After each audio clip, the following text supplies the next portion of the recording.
Friends, good evening. Today I'm going to give a talk on the thematic subject matter nationalism. Idea and perception of nationalism from ancient times till date.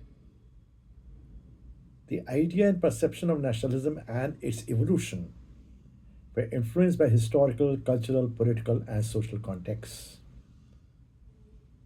I would like to state here with, in nutshell, overview of how nationalism has been perceived from ancient times onwards to the present day.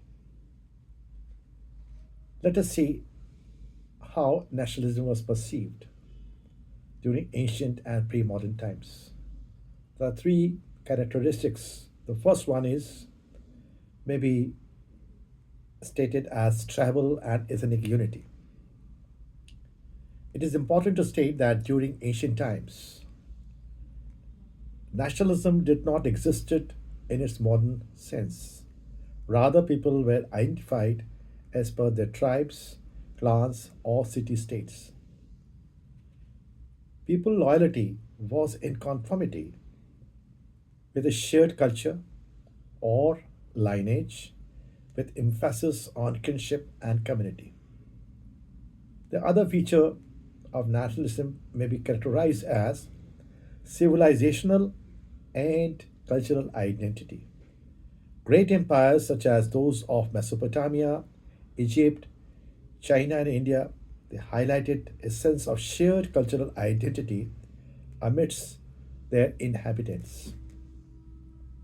For instance, ancient Indian texts like the Rig Veda state Bharatavarsha as a land unified by shared spiritual cultural values. For example, Greek city states like Athens and Sparta demonstrated an early sense of civic pride and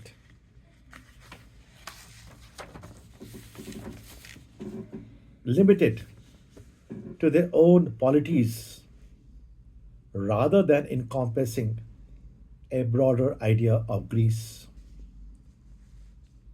The another feature during ancient times of nationalism may be characterized as religious unity as proto nationalism. Interestingly, religion acted as a unifying force. For example, the concept of ummah in early Islam brought together diverse ethnicities under a single religion and political entity. More so, Christendom in medieval Europe united various kingdoms under the banner of Christianity. Now let us see the concept of nationalism in medieval period. During medieval period, we find the feudal era, whereof loyalty was primarily directed towards local lords or monarchs rather than a nation. Empires like the Holy Roman Empire were just conglomerates of territories rather than unified nation. Another the important feature during medieval period was the emergence of regional identities based on regional languages, economic systems, laying the groundwork for national consciousness. For example, we find in medieval India the kingdoms like the Chola and Vijayanagara empires highlighted regional pride based on cultural and linguistic unity. Let us come to the modern period, say 18th century. 18th century, we may call it as a rise of modern nationalism. The concept of nationalism as we know it today emerged in the 18th century with the Enlightenment and Revolution in Europe. Political thinkers and philosophers like Rousseau and Locke emphasized the sovereignty of the people and self determination.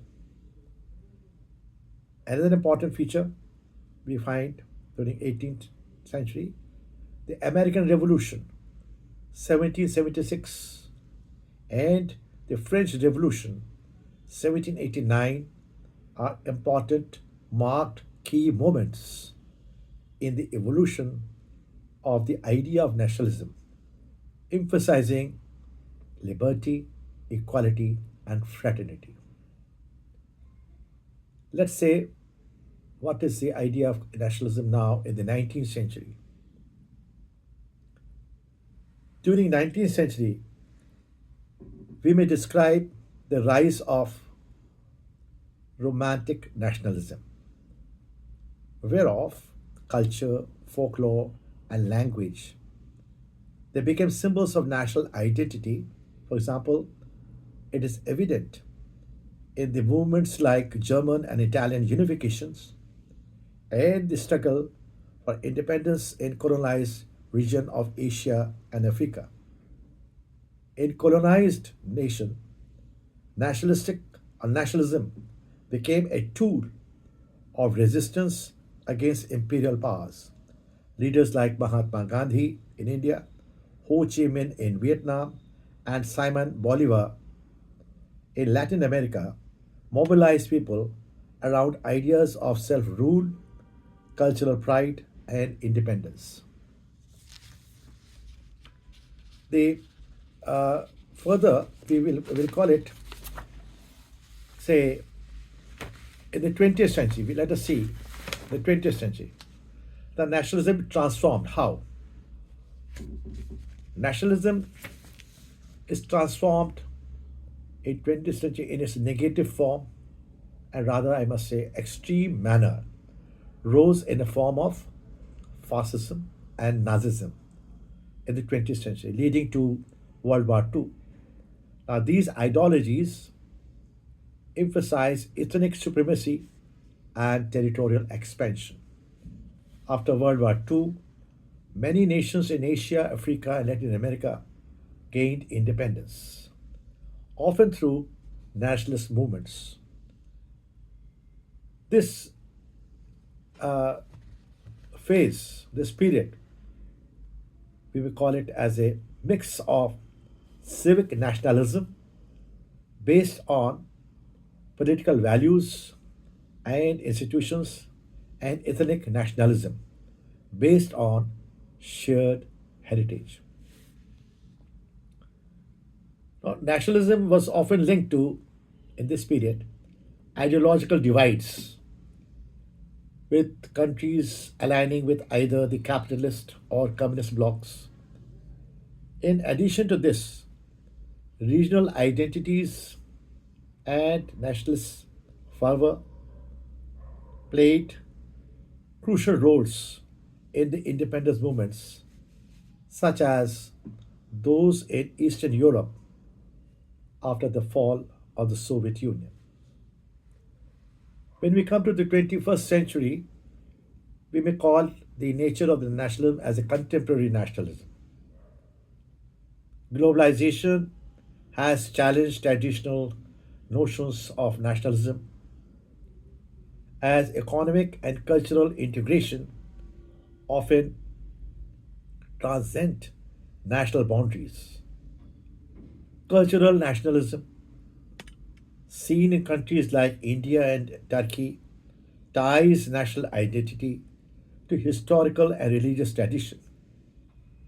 And very much interestingly, I must say, such forms of nationalism often highlight historical grievances and aim to reclaim a glorious past. In recent years, populist leaders in countries like USA, Brazil, and Hungary have used nationalist rhetoric to consolidate power, often framing it against immigration, multiculturalism, or supranational organizations.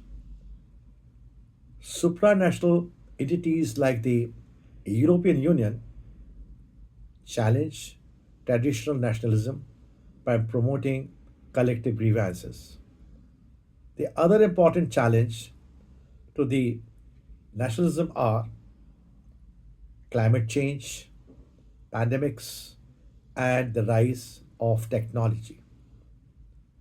Now, such as the latest artificial intelligence AI, necessitate global cooperation, questioning the relevance of rigid national boundaries.